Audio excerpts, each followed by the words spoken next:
Mesdames, Messieurs, bonsoir et bienvenue au programme de Walf TV et bienvenue à votre émission Duel. Comme chaque semaine, donc, nous avons toujours le plaisir de se mettre autour sur ce plateau pour donc analyser, et décrypter, commenter les faits saillants ayant marqué l'actualité politique, sociale et économique de la semaine. Au menu donc, de ce numéro, nous allons évoquer l'affaire Khalifa Sall. Comme vous le savez aujourd'hui, l'ancien maire de Dakar, après donc avoir été emprisonné, déchu de son mandat de maire de la ville de Dakar, il vient encore d'être radié, en tout cas comme député de l'Assemblée nationale, en vertu, selon donc certains, de l'article L51 du règlement intérieur de l'Assemblée nationale, qui dit que tout député qui est condamné définitivement doit être donc radié de la liste des députés. Alors, quelque chose, et en tout cas un acte que beaucoup de citoyens, beaucoup de Sénégalais, surtout de ses souteneurs, considèrent comme de l'acharnement, puisque vous le savez, Khalifa Sall donc a été recalé provisoirement de la liste des présidentiables. Nous allons aussi évoquer donc le processus électoral, la présidentielle de 2012, avec la tension qui monte, vous avez remarqué ces derniers jours. Alors beaucoup de mouvements, beaucoup de scènes de violence dans la ville de Dakar, alors des choses donc qui font craindre le pire. Avec donc nos invités, nous allons essayer donc de décrypter tous ces faits-là. Nous avons aujourd'hui le plaisir de recevoir deux hommes politiques. L'un, c'est M. Alassane Cissé. Il est le président ou bien le secrétaire général du nouveau parti, membre donc de Benno Bokk Yakaar, membre de la coalition Doomu Rewmi, membre aussi du HCCT. Honorable, bonsoir. Bonsoir, Georges. Avec vous, ce plateau, nous avons aussi le plaisir de recevoir le professeur Abdrahmane Thiam. Il est juriste, donc maître de conférence à la faculté de droit. Il est donc l'un des bras droits aussi du maire de Dakar, Khalifa Sall. Professeur, bonsoir. Bonsoir. Alors, je commence d'abord par vous, parce que c'est vous qui faites l'actualité. Comment est-ce qu'après donc son emprisonnement, après avoir été recalé provisoirement des présidentiables, aussi après avoir été révoqué de la mairie de Dakar, votre ami Khalifa Sall vient d'être radié de la liste des députés? Bon, merci Georges. Je commencerai d'abord par vous remercier de cette invitation, et saluer mon co-débatteur, honorable M. Alassane Cissé, saluer tous vos téléspectateurs et faire un clin d'œil donc aux amis de Diofior.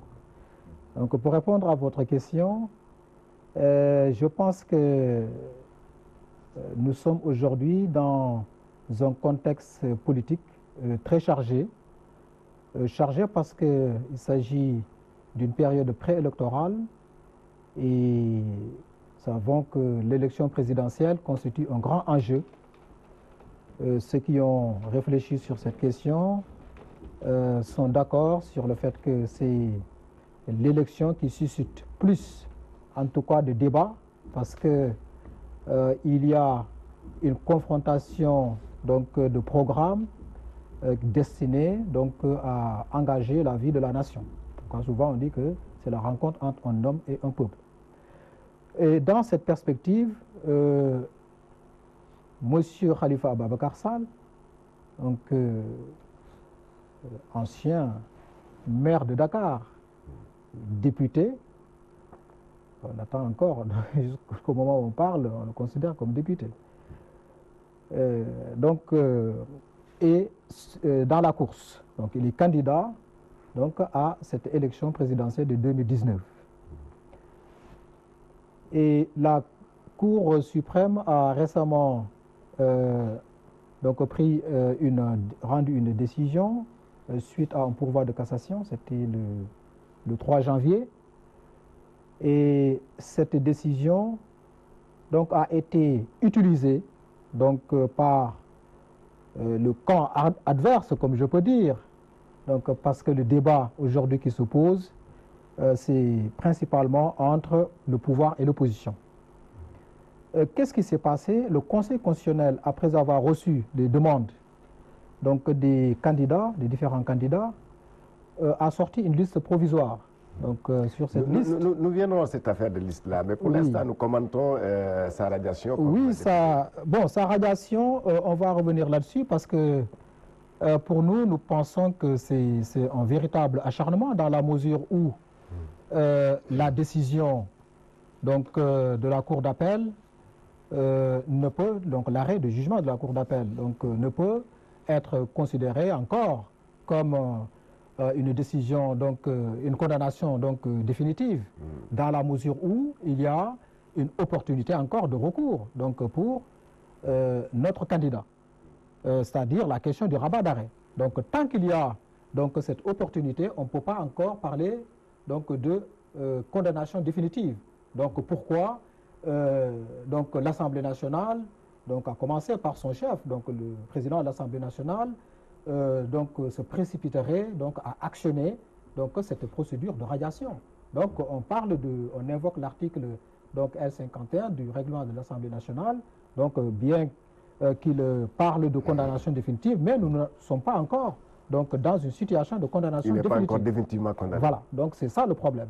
Donc tout s'apparente vraiment, donc comme ce fut le cas avec la révocation, donc avec la mairie de Dakar, donc comme un acharnement. Donc voilà notre point de vue sur la question. Voilà, Alassane Cissé, un acharnement, tout ce qu'on est en train, tout ce que le maire de Dakar est en train de vivre actuellement. D'abord, permettez-moi, Georges, de vous remercier de m'avoir invité. Et je voudrais saluer mon co-débatteur qui est un éminent juriste et saluer vos téléspectateurs.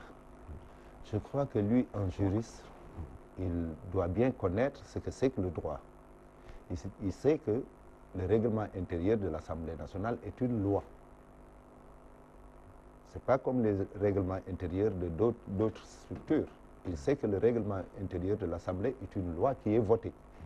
Et elle s'applique à tous.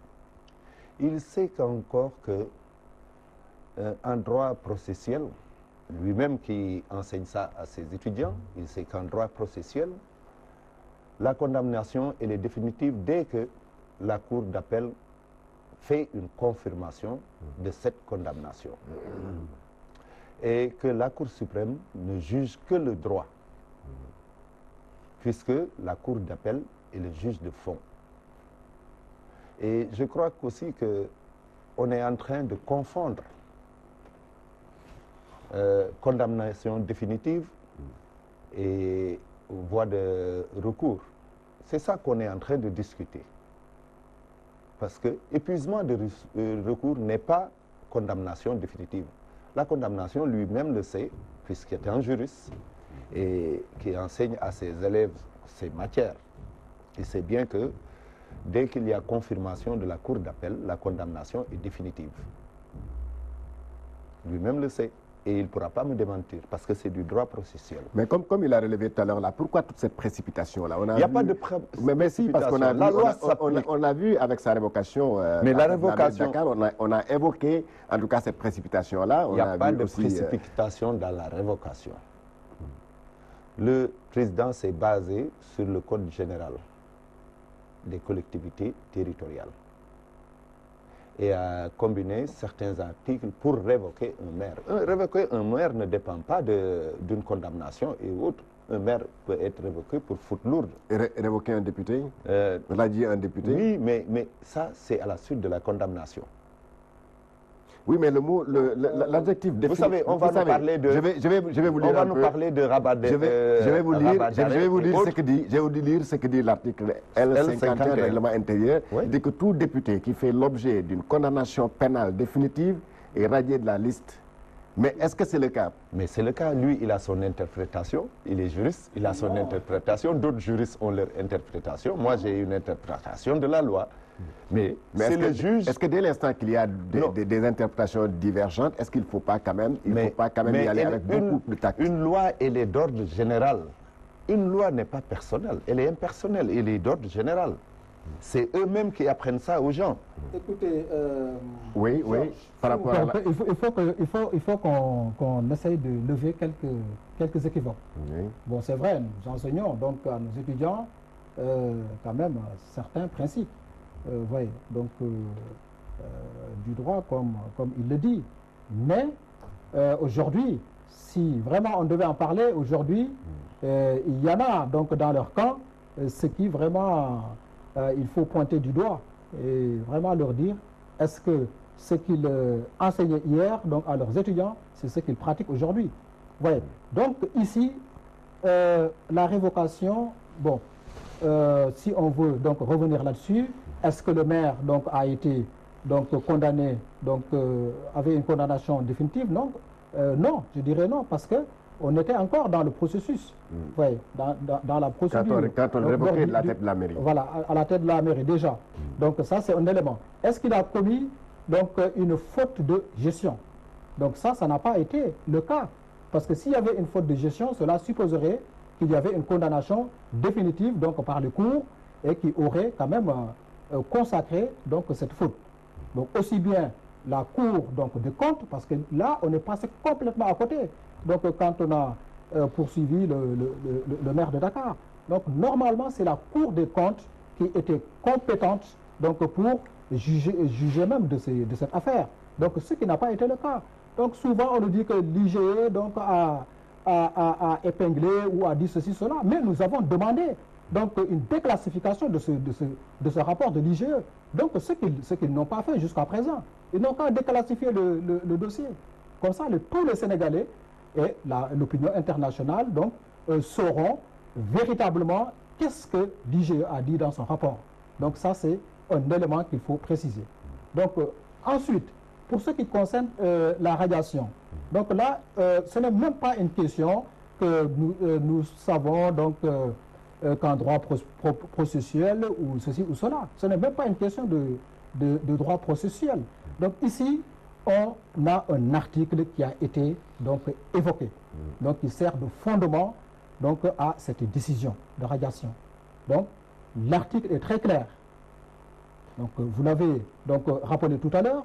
Donc il faut que les députés soient quand même donc passibles donc d'une condamnation pénale définitive.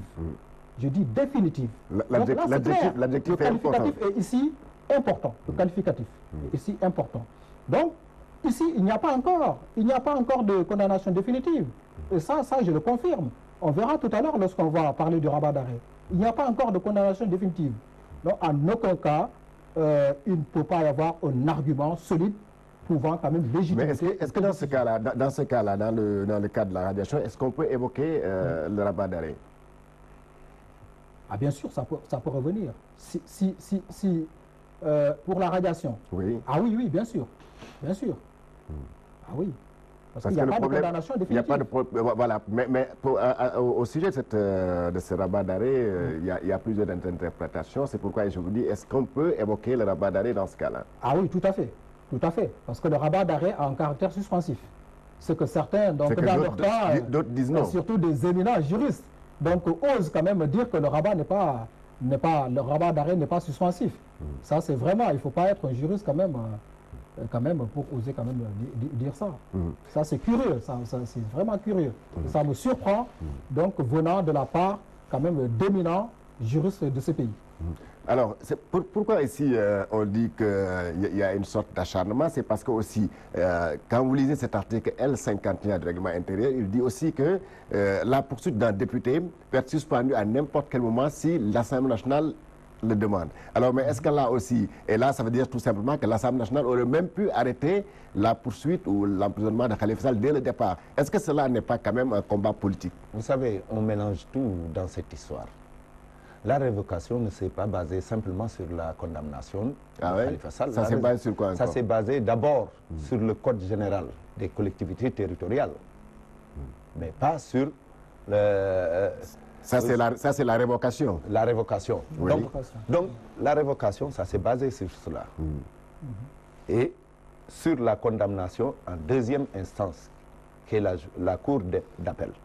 Parce que ça n'a pas été fait après qu'il ait été condamné en première instance. Vous conviendrez avec moi que c'est après la condamnation en deuxième instance, dont la confirmation de la peine, que l'acte de révocation a été pris. Donc, il ne faut pas qu'on mélange les choses. La deuxième chose, la révocation, on ne peut pas parler de rabat d'arrêt. Vous savez, l'Assemblée nationale, le maire de Dakar, Khalifa Sall, quand il a été pris, il n'était pas encore maire.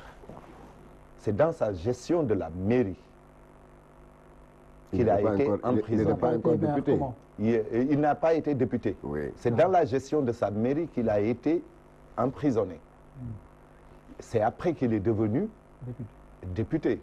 Les gens, même vos hypothèses d'appel d'école, là, certains juristes disent qu'il fallait le révoquer avant que avant d'aller aux législatives. D'autres disent non, ce n'est pas possible, il fallait attendre la condamnation. C'est des hypothèses d'école. Il y a certains juristes disent ceci, d'autres disent ceci, mais le praticien du droit, qui est le juge, qui a à sa possession toutes les jurisprudences dans les lois, c'est sur son intime conviction qu'il donne, qu'il délibère.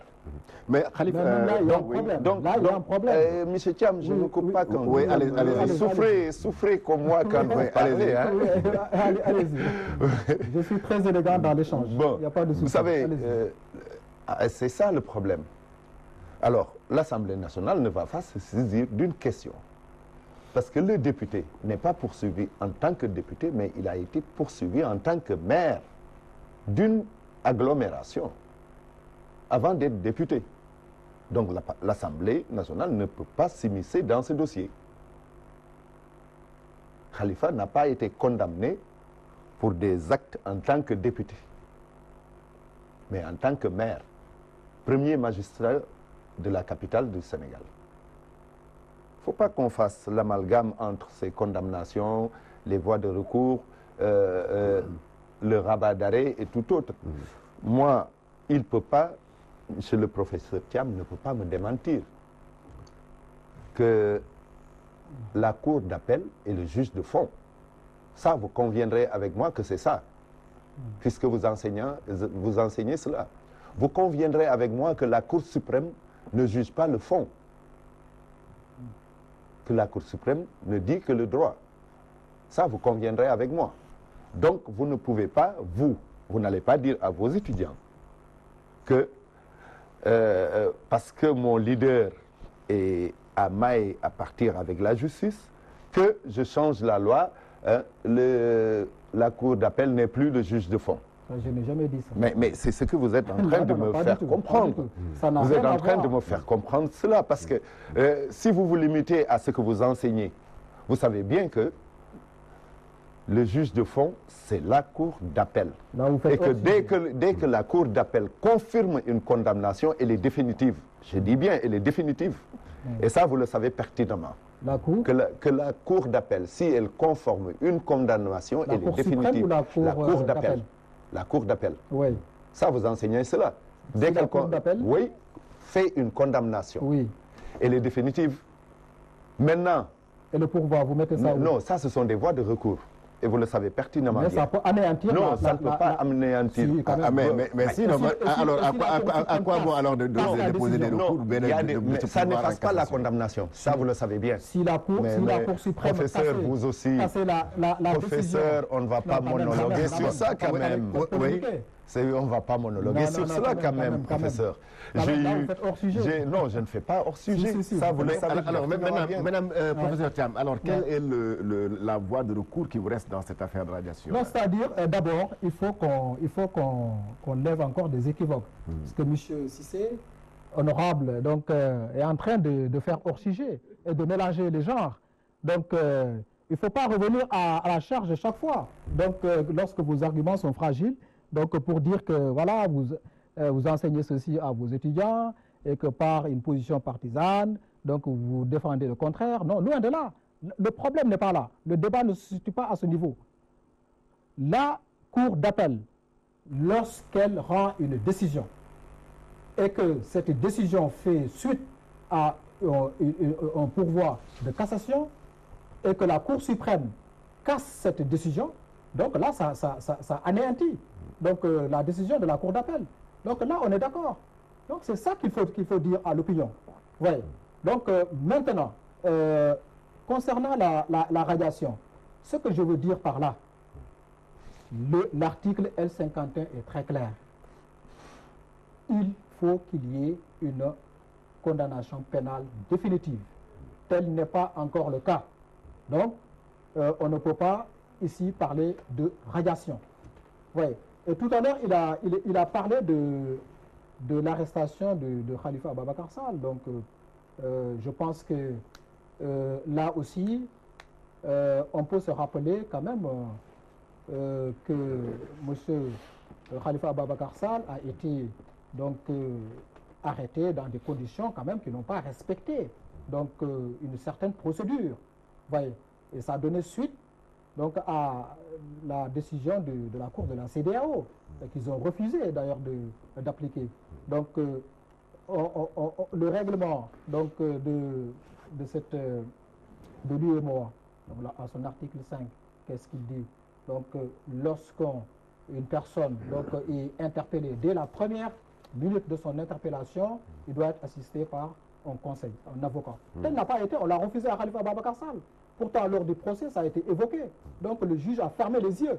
Donc, ça devait normalement annuler toute la procédure. Tel n'a pas été le cas. Donc, voilà. Donc, depuis lors, donc, on a vu une succession d'actes posés et qui laisse croire qu'il y a une sorte d'acharnement contre un candidat à la présidentielle. Donc, un acharnement. C'est pourquoi on a dit, donc, depuis longtemps, que ce dossier est purement politique. On a vu. Donc, depuis le Parti Socialiste, c'est évolué parce que nos camarades du Parti Socialiste ont aussi une part de responsabilité dans ce dossier. Ah oui? Donc, oui, ils ont une part de responsabilité dans ce dossier. Le Parti Socialiste? Oui, parce que tout est parti de là. Vous voyez?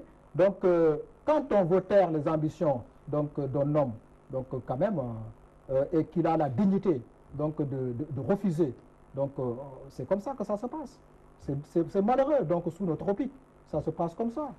C'est aussi ce qui montre que nos démocraties, donc aujourd'hui, sont en train de vivre quand même des situations qu'on devait dépasser depuis très longtemps.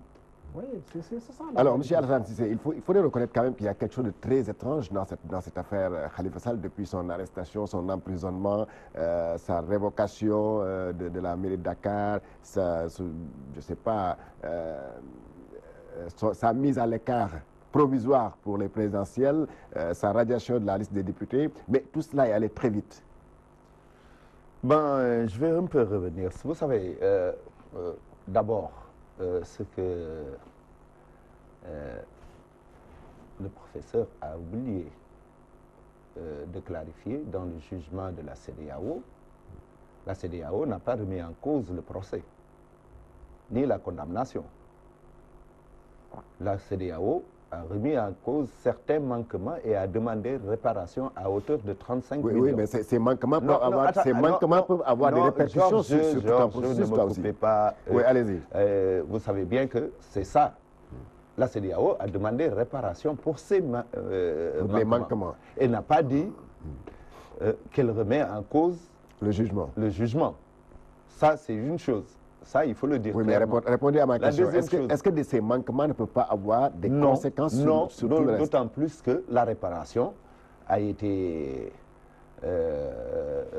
d'autant plus qu'elle a condamné l'État à réparer. D'accord. Donc, à payer 30 millions. Oui, ça ne peut pas remettre en cause le jugement.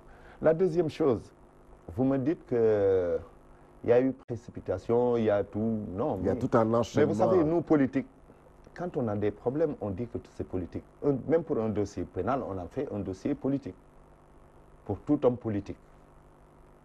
Mais quand c'est le Sénégalais lambda, mais vous n'entendrez jamais ni les organisations de la société civile, ni les politiques dire que c'est un dossier politique. Mais dans ce dossier-là, vous entendez quand même la voix de la société civile qui condamne la manière avec laquelle ce dossier est enrôlé, précipité. La société civile politique.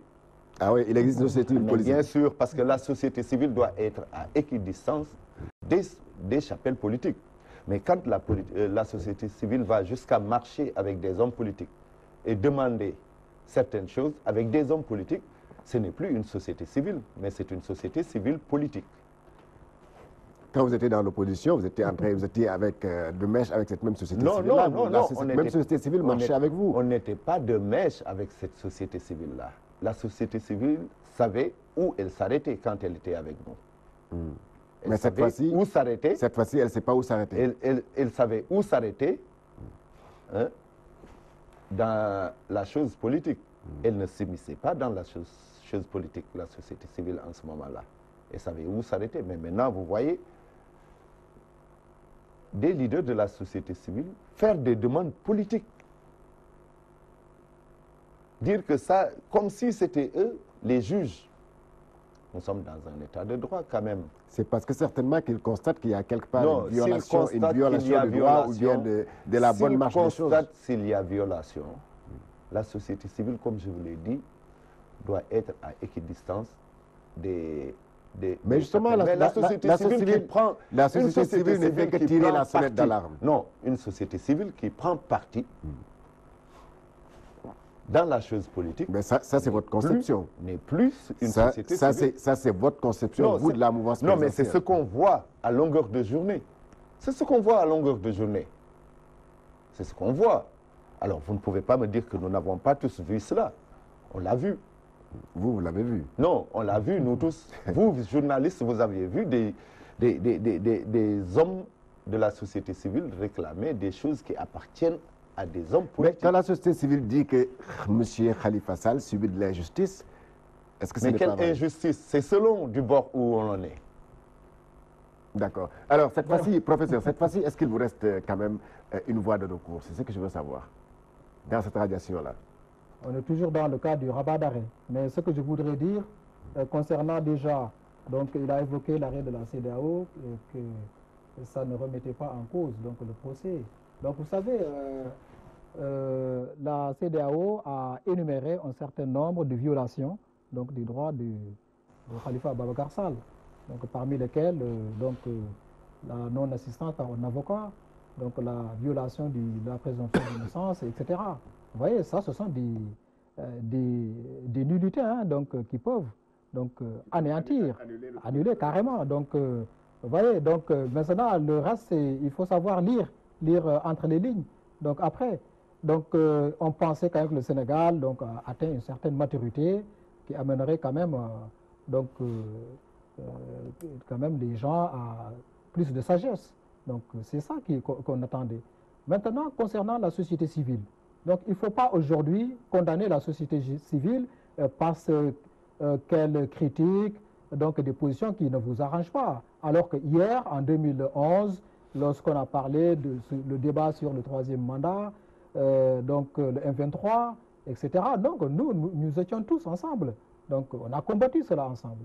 Et la société civile donc, a pensé que ce n'était pas normal. Donc, c'est une chose qu'il fallait donc, combattre, parce que la société civile, donc, c'est quand même une partie donc, entière donc, de la population sénégalaise. Ce ne sont pas des Mongols ou des Chinois ou quoi que ce soit. Ce sont des Sénégalais comme nous, donc, qui ont un rôle donc, à jouer dans le processus de construction de notre démocratie.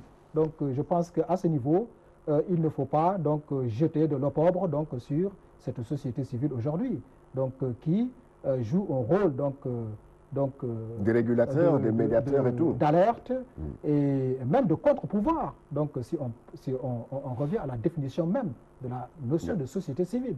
Donc, je pense qu'à ce niveau, il faut quand même être un peu prudent. Et il dit aussi que, bon, ce sont les Sénégalais, on n'entendra aucun Sénégalais dire que, bon, ce dossier est politique ou bien il y a un acharnement. Donc, là, je pense que c'est ne pas bien entendre donc la clameur donc publique. Apparemment, ils n'entendent pas ce que disent les Sénégalais sur les grandes places et dans les car rapides. Voilà, donc là, je pas pense dit que les Sénégalais ne disent pas que j'ai dit voilà. que donc, selon le bord où l'on se trouve, c'est nous politiques qui disons que c'est un procès politique. Donc, oui, c'est ça d'ailleurs. C'est ce qu'il dit. D'ailleurs, c'est un procès politique, donc ça, on ne peut pas le nier. Aujourd'hui, ce qui est dommage, c'est que le Sénégal, qui était cité quand même comme une vitrine démocratique, aujourd'hui, donc est en train de vivre quand même des pratiques qui ne l'honorent pas. Donc, il y a véritablement une judiciarisation des conflits politiques aujourd'hui. Et ça, ce n'est pas bon pour la démocratie. Ouais. Donc, en tout cas, nous pensons qu'il n'y a pas encore une condamnation définitive donc, du candidat Khalifa Ababacar Sall et le rabat d'arrêt est suspensif. Ouais. Donc, maintenant, nous attendons. Le Conseil constitutionnel a sorti une liste donc, provisoire. Donc nous avons déposé donc, notre recours.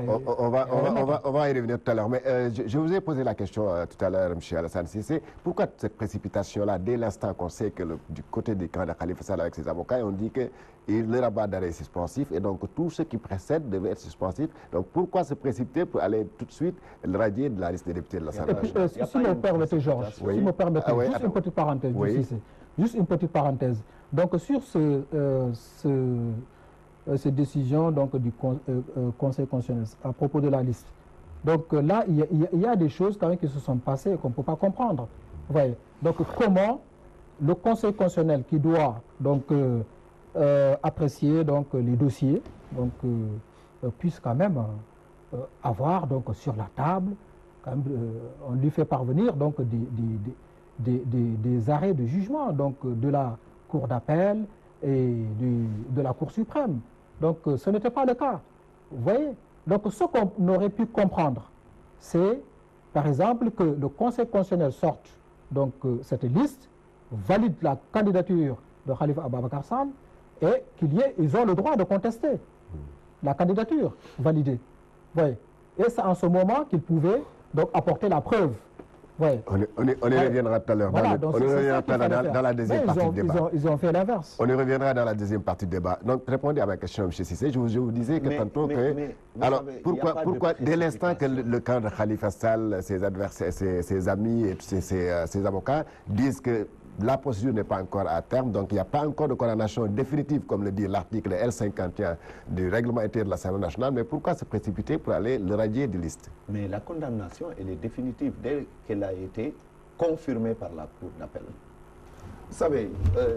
Vous savez, le droit est parfois sujet à multiples interprétations selon certaines dispositions. Tout à l'heure, monsieur le professeur Thiam dire que, en commentant l'arrêt de la CEDEAO, dire qu'il faut savoir lire entre les lignes. En droit, il n'y a pas de Guissané.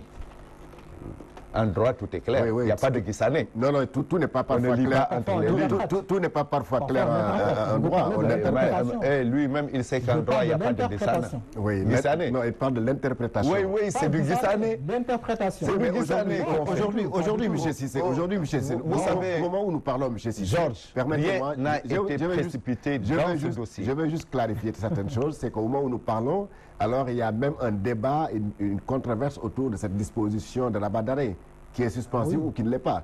Donc alors au moment où on est dans cette controverse-là, pourquoi donc aller trancher que l'Assemblée nationale semble avoir déjà tranché le débat en radiant Khalifa Sall? Mais attends, je t'ai dit que le rabat d'arrêt, maintenant c'est un débat entre écoles de juristes. Ou bien entre deux camps politiques. Oui, entre deux camps politiques ou des hypothèses d'appel, mais celui qui juge en définitive, c'est le juge. Oui. Ce n'est pas les juristes qui jugent, c'est le juge qui juge la chose.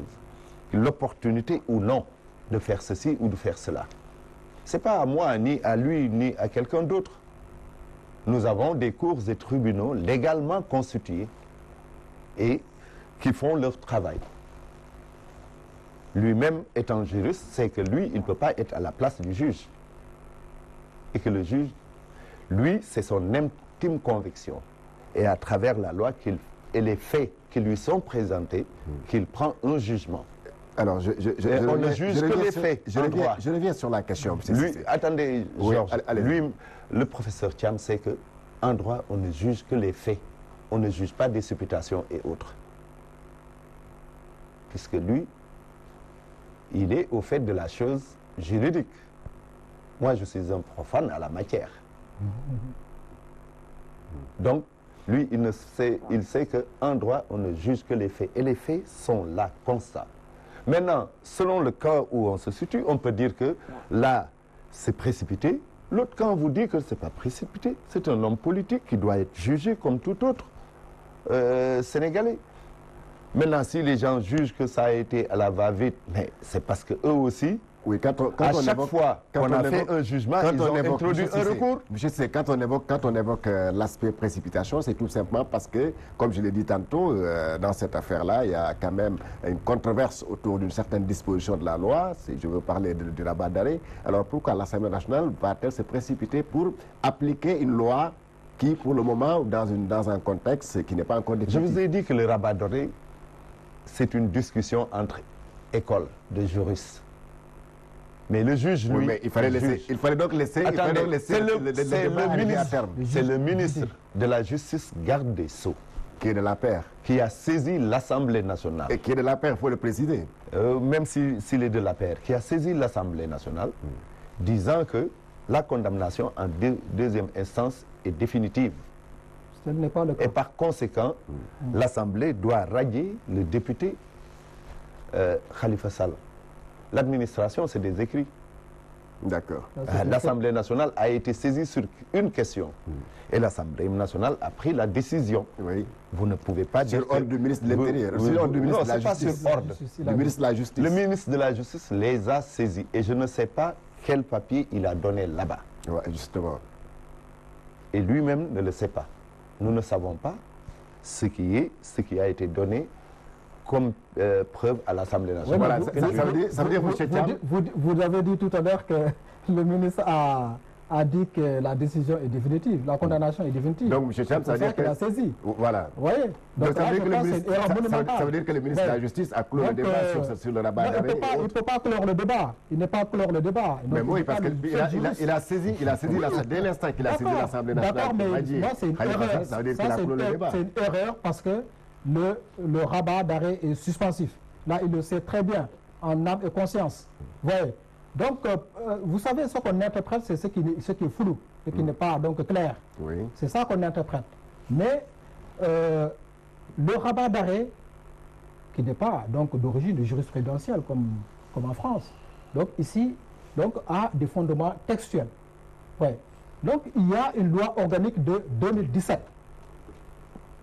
sur la Cour suprême, qui organise donc la Cour suprême, donc qui parle de ce rabat d'arrêt. Oui, donc à son article 37. Donc cet article 37 donc, précise que là, les recours, donc le recours en rabat d'arrêt donc, a un caractère suspensif. Tous les recours d'ailleurs. C'est pas dans l'article. Je peux vous le lire. Lisez. Je peux vous le lire. L'article 37 de la loi organique sur la Cour suprême dispose que les pourvois en cassation sont des recours suspensifs. Ça, c'est du français. Ouais. Ça, c'est du français. Je sais que ce n'est pas du chinois. Voilà, donc, ni du mongol. Voilà. Donc, ici, je pense que c'est clair. Donc, la loi donc, organique donc, est très claire sur cette question. Et d'ailleurs, elle reprend donc, ce document de 2014 donc, qui a été donc, écrit à propos intitulé Doctrine. Je ne sais pas, votre curiosité intellectuelle vous a amené donc, à consulter ce document. Donc l'avocat général auprès de la Cour suprême à l'époque, donc Abdourahmane Diouf, donc, avait donc, précisé donc, ce caractère suspensif donc, du rabat d'arrêt. Donc il y avait 4 donc, matières donc, qui structurent donc, le champ d'application du rabat d'arrêt. Je vais vous les énumérer. Donc en matière d'état des personnes, donc que ce soit divorce, succession par exemple, en matière de vente immobilière, en matière de faux incidents, en matière pénale. C'est ça qui nous intéresse. Donc nous sommes dans une matière pénale. Donc vous voyez, donc ça c'est écrit, c'est clair et net. Donc nous ne fans qu'un de comme on dit en Wolof. Voilà. Donc je pense que à ce niveau, il ne faut pas qu'on se trompe de point de vue. Il y a eu une précipitation, un acharnement notoire donc, dans ce dossier. Ouais.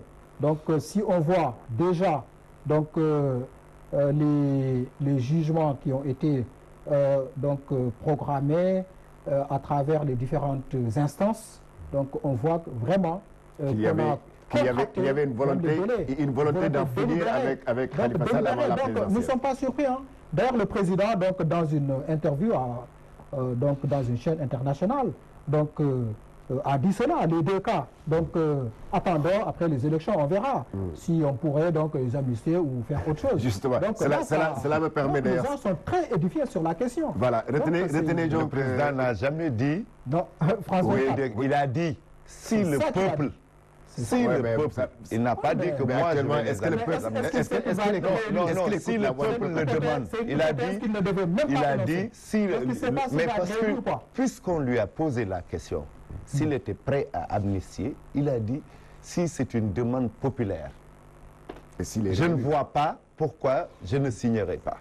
Donc il y a nuance entre je vais les amnistier et si c'est une demande sociale. Voilà, il y a nuance. De toute façon, on va continuer. On va continuer toujours. Votre ami Mbaye, ce qu'il a dit, si Khalifa avait accepté de nous rejoindre, il n'aurait pas tous ces problèmes. On va continuer, professeur. Donc, pour le moment, retenons tout juste que M. Khalifa Sall a été radié de la liste des députés en vertu de l'article L51 du règlement intérieur de l'Assemblée nationale. Alors, cela nous permet donc d'entrer, de continuer toujours, en tout cas, dans la même dynamique avec la présidentielle. Alors, M. Thiam, vous avez, c'est pas vous seulement, vous avez, Khalifa Sall a déposé donc un recours pour contester donc sa mise à l'écart de la présidentielle, son système de parrainage et tout.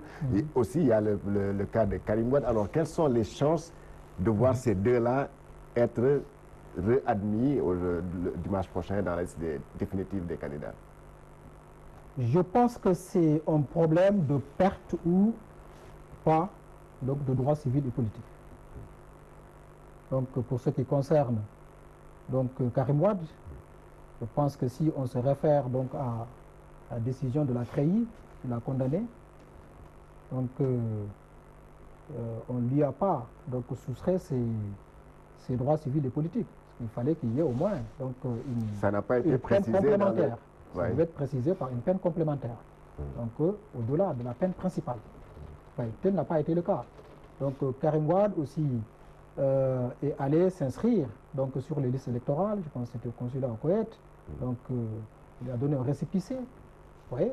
Donc, comment se fait-il qu'on l'ait extrait comme ça, donc du fichier? Donc, ça aussi, ça pose un problème. Ouais. Donc, je pense que là aussi, il y a une irrégularité. Donc, après vient le cas de Khalifa Ababakar Sall. Donc, là aussi, on veut faire croire, donc, de par quel artifice, à l'opinion que cette décision constitue donc, il y a une condamnation donc, définitive et qu'il perd ses droits civils et politiques. D'abord, la condamnation donc, ne parle même pas de peine donc, complémentaire, encore que ce n'est même pas encore une décision donc, définitive. Donc, parce qu'il y a ce problème donc, du rabat d'arrêt donc, qui suspend. C'est d'ailleurs ce que ces avocats ont souligné dans la requête qu'ils ont introduite. Voilà. Et tout à l'heure, il a parlé du juge. Donc, il revient au juge dans son intime conviction. Ça, on est d'accord. Hein? Le juge donc, apprécie, tranche donc, dans son intime conviction. Ça, on est d'accord. Il n'y a pas même à certains disent d'ailleurs que les 7 sages du Conseil constitutionnel ont été même un peu, il y a eu beaucoup de divergences au sujet de ces deux cas de Karim, de Malick Gakou et même de Khalifa Sall. Oui, vous savez, souvent, ça se passe comme ça, hein, bon, parce que c'est une délibération. Donc, ce n'est pas dit que bon, tout le monde doit avoir le même avis sur la question. Donc, il faut forcément qu'il y ait des avis différents. Voilà, il faut qu'il y ait des avis différents. Bon, après, on délibère. Donc, c'est comme ça que ça se passe. Ouais. Bon, mais ce qu'il faut dire tout à l'heure, par exemple, à propos de ce qu'il a évoqué, du juge donc, constitutionnel, surtout, je pense qu'il y a une littérature abondante hein, qui a été donc, faite sur cette question du rôle du juge constitutionnel dans la construction donc, de l'état de droit donc, en Afrique, donc dans la construction démocratique, donc en Afrique noire. Ouais. Donc le juge, si on se réfère donc, à la Cour constitutionnelle béninoise, donc, nous avons quand même donc, un exemple typique donc, du juge quand même qui n'est pas inféodé donc, au pouvoir exécutif. Ouais. Donc je pense que le juge constitutionnel doit avoir un rôle donc, important à jouer dans la stabilisation de nos systèmes politiques. C'est ça. Donc les 7 sages aujourd'hui sont interpellés donc, sur cette question de stabilité politique donc, au Sénégal. Donc ils doivent donc, bien sûr dire le droit, mais quand même ils sont interpellés sur cette question, parce que c'est le rôle, donc la stabilisation des systèmes politiques. Ouais. Donc il y a des éminents donc, penseurs hein, qui ont réfléchi sur cette question. Donc je vous renvoie à John Rawls. John Rawls, donc vous pouvez le lire, ça peut vous intéresser. John Rawls, donc Rawls, R-A-W-L-S. donc qui a beaucoup réfléchi sur la place donc, de la justice dans la constitution donc, de l'état de droit. Donc je pense que ça c'est important. Ça, c'est très important. Alors, M. Alassane Cissé, est-ce qu'il ne faudrait pas quand même être un peu beaucoup plus souple dans les 3 cas, notamment celui de Khalifa Sall, Karim Wade et Malick Gakou? Georges, je crois qu'on est en train de faire du Guissané. On ne peut pas voter une loi à l'Assemblée et que cette loi soit applicable à tout le monde. Et après, on dit qu'il faut mettre à côté cette loi et essayer d'arrondir les angles. Donc, nous ne sommes plus dans une république. Si on fait cela, vous parlez de quelle loi? Oui, vous parlez de quelle loi? Honorable, vous parlez de quelle loi? Oui, il me dit la loi sur le parrainage parce qu'il dit... Non, non, non, je n'ai pas parlé de loi sur le parrainage. Non, c'est Georges qui a dit est-ce qu'il ne faut pas mettre à côté les lois et essayer de régler 3 cas. Je n'ai pas dit qu'il faudrait les mettre de côté la loi. Est-ce qu'il ne faudrait pas être souple sur certaines candidatures? Il n'y a pas une souplesse dans ce qui est déjà voté et qui s'applique à tout le monde. Franchement, si on est dans une république, on respecte les lois et les règlements qui régissent cette république. Si on ne les respecte pas, on n'est plus dans une république. Parce que vous, journalistes aussi, vous avez une part de responsabilité dans ce qui se passe. Parce que c'est à vous d'informer et d'informer juste, de sortir les lois et d'informer la population sur ce que dit la loi. Mais pas sur ce que disent les hommes politiques, l'interprétation des hommes politiques. Les hommes politiques vont toujours interpréter en leur faveur, mais il y a la loi qui est là, il faut sortir cette loi et que les Sénégalais vous les expliquer ce que dit la loi. C'est tellement simple. Mais on met en avant l'interprétation de tel ou de tel autre parce que c'est selon, ou moi, journaliste, le camp que je supporte. C'est pas ça une république. On me dira toujours que la Cour constitutionnelle, patati et patata, tutti quanti, mais c'est la Cour constitutionnelle, c'est le juge des élections. Nous avons un arsenal juridique qui... Et c'est pourquoi, c'est les juges des élections, c'est pourquoi ils devaient être beaucoup plus rigoureux et beaucoup plus prudents par rapport à certaines questions. Il n'y a pas que la loi. Oui. Il y a aussi le code électoral sur lequel se base le juge, parce que le code électoral est une loi aussi. Ce que vous oubliez, il y a des articles qui parlent de la perte de ses droits civiques ou de la perte de quelqu'un qui veut se faire élire comme président de la République, ce qu'il ne faut pas avoir. On me dira toujours que oui, comment la Cour constitutionnelle a eu les jugements et autres. Non, la Cour constitutionnelle n'a pas besoin du jugement. Vous savez bien que quand il y a condamnation, le greffe de cette juridiction... C'est basé sur ça. Oui. Attendez. Est-ce que c'est normal? Vous savez, l'extrait de casier judiciaire, c'est 3 volets. Mais Khalifa Sall a attendez. Voilà, laissez-moi continuer, je vous coupe pas quand même. Oui, allez-y. C'est 3 volets. Le premier volet, c'est destiné à la consommation interne des juridictions. C'est le volet numéro 1. Que dès qu'il y a condamnation, le greffier transmet cela à toutes les juridictions. Le deuxième volet, c'est pour l'archivage. On archive ce volet. Le troisième volet, c'est l'extrait numéro 3 du casier judiciaire que tout Sénégalais peut demander et avoir. On n'y met pas les condamnations. Et c'est ce que vous avez déposé au greffe du Cour constitutionnel. N'est-ce pas vrai? Oui. Voilà, c'est ça. Maintenant, ce qu'il y a dans l'extrait numéro 1 du casier judiciaire, vous ne le savez pas, je ne le sais pas. C'est comme les délibérations du Conseil constitutionnel où on est en train de faire du Guissané en disant que paraît-il qu'il y avait, ou paraît-il que tel n'était pas d'accord ou autre. C'était dans une salle et il n'y avait que les 7 juges. Eux seuls et Dieu savent ce qui s'est passé. Le juge constitutionnel étant le juge des élections se base sur la loi, tout ce qui encadre les élections. Vous êtes juriste, vous le savez. Oui. Vous êtes juriste, vous enseignez cela. Vous savez qu'il y a quelque chose qui encadre les élections, c'est le code électoral. Hormis les lois qui ont été votées, le code électoral de 92, on n'y a pas changé, mon cher. grand-chose. Tous ces articles-là dont vous parlez ne sont pas sortis du néant. Ces articles ont été discutés en 92 et tout le monde était d'accord sur ça. Donc nous savons tous que si nous devons aller aux élections, voilà ce qu'il faut faire, voilà ce qu'il ne faut pas faire.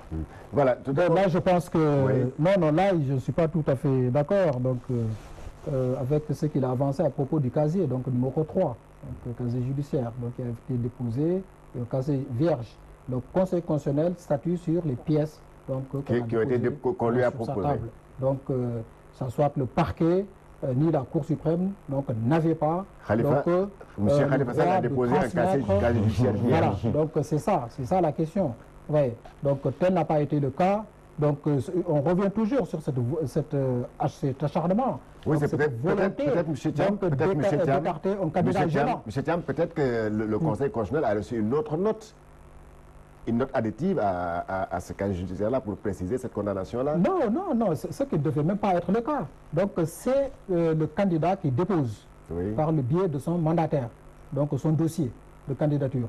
Aucun autre document ne peut être pris en compte. Le parquet n'a rien à voir sur cette procédure de candidature à l'élection présidentielle.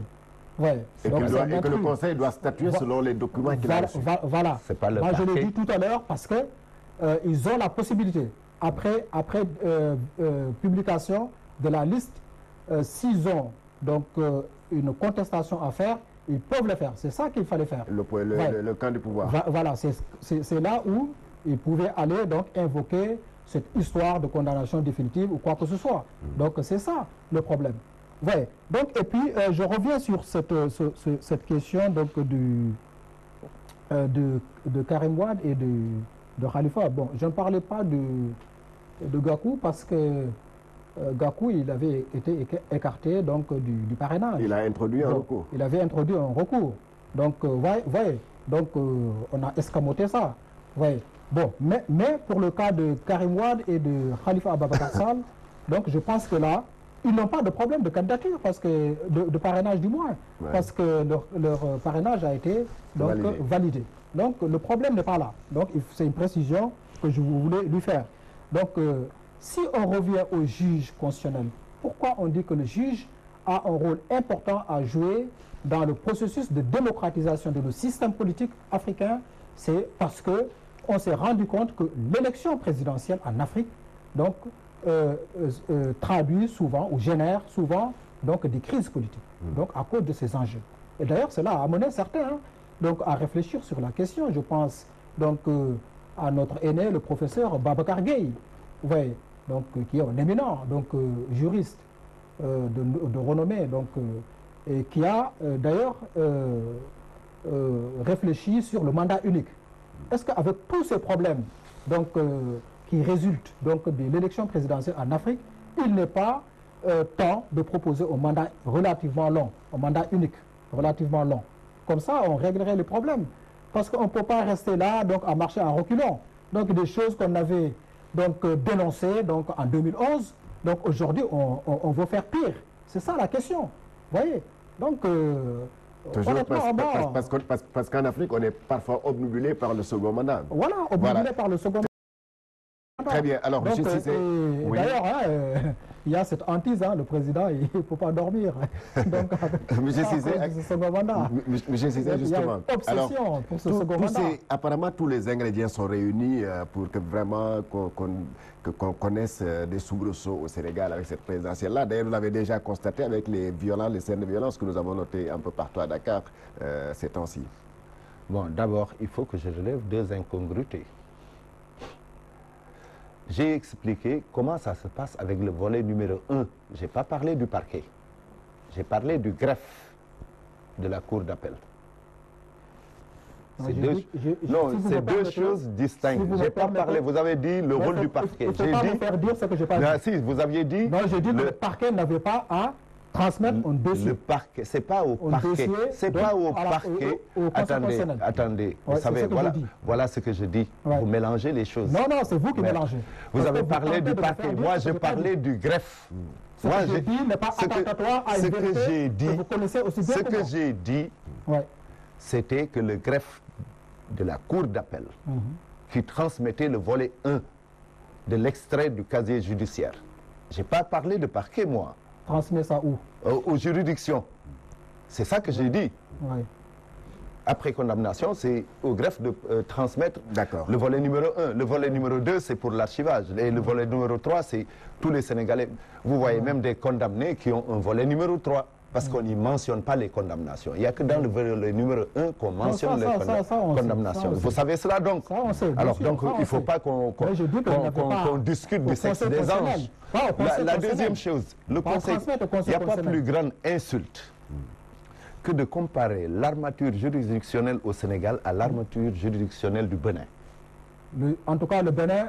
Il n'y a pas plus grande insulte. En matière de non, en matière de démocratie, là, on recule. Le Sénégal... Surtout avec sous votre magistère. On recule. Maître, je souffrais quand vous parlez. Oui, allez-y moi rapidement. aussi. Je souffrais quand aussi, vous parlez autant et pour moi. pourtant je vous ai écouté Oui, religieusement. vas-y. Alors, prenez la un peine de échange. m'équiper. Non. C'est un échange, oui, Oui, allez-y. c'est un échange, mais un échange où on ne coupe personne. Il faut de la courtoisie dans nos échanges. D'accord, maintenant tu as la Je parole. ne l'ai pas coupé, il ne doit pas me couper. Oui, Alassane, allez-y. Allez-y. Vous savez, on ne peut pas, moi, comparer le Sénégal au Bénin en matière de démocratie. Nous, on n'apprend rien sur les autres Africains. Depuis 1861, on vote, alors qu'eux étaient sous le joug de l'esclavage et autres. Donc, il ne faut pas comparer le Sénégal et le Bénin, surtout en matière de droit. Avec nos éminents penseurs et nos éminents juristes qui sont passés par là, reconnus partout en Afrique, vous comparez des juristes béninois aux juristes sénégalais. Et pourtant, ceux qui sont 7 sages et autres sont d'éminents juristes. Et vous ne pouvez pas leur dénier ce droit d'être d'éminents juristes. Peut-être qu'il y a une contradiction interne.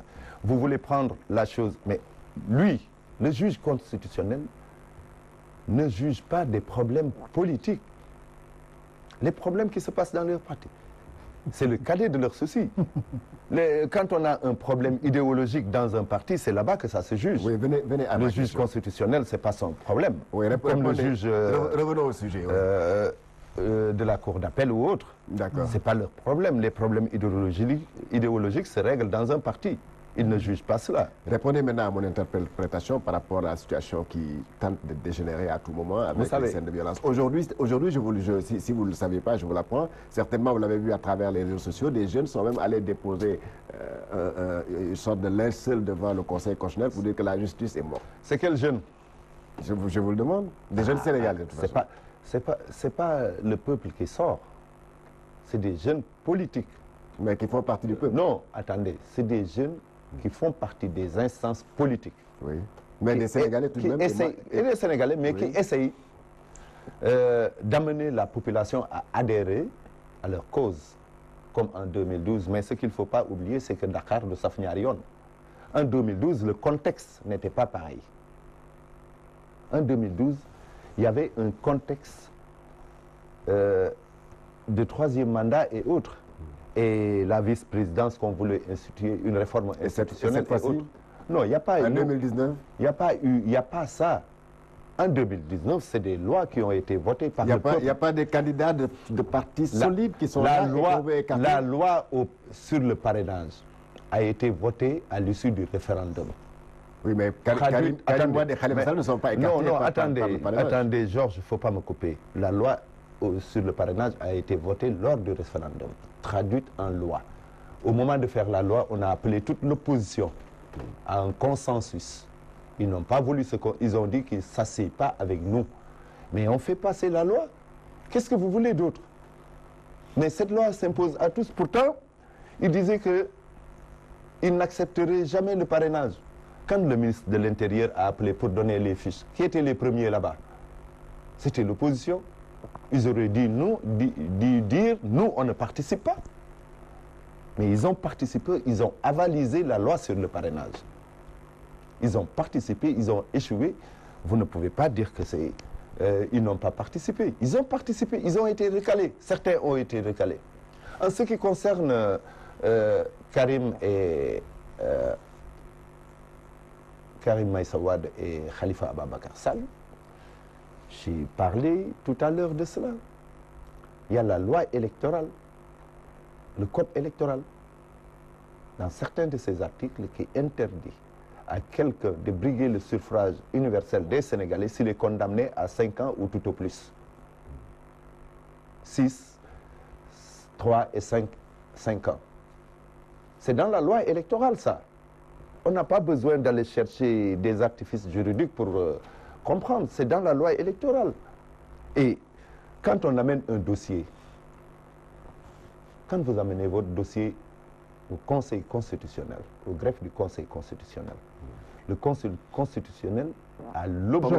On me signale, professeur, que le temps qui nous était est terminé. Merci donc à mes chers invités, M.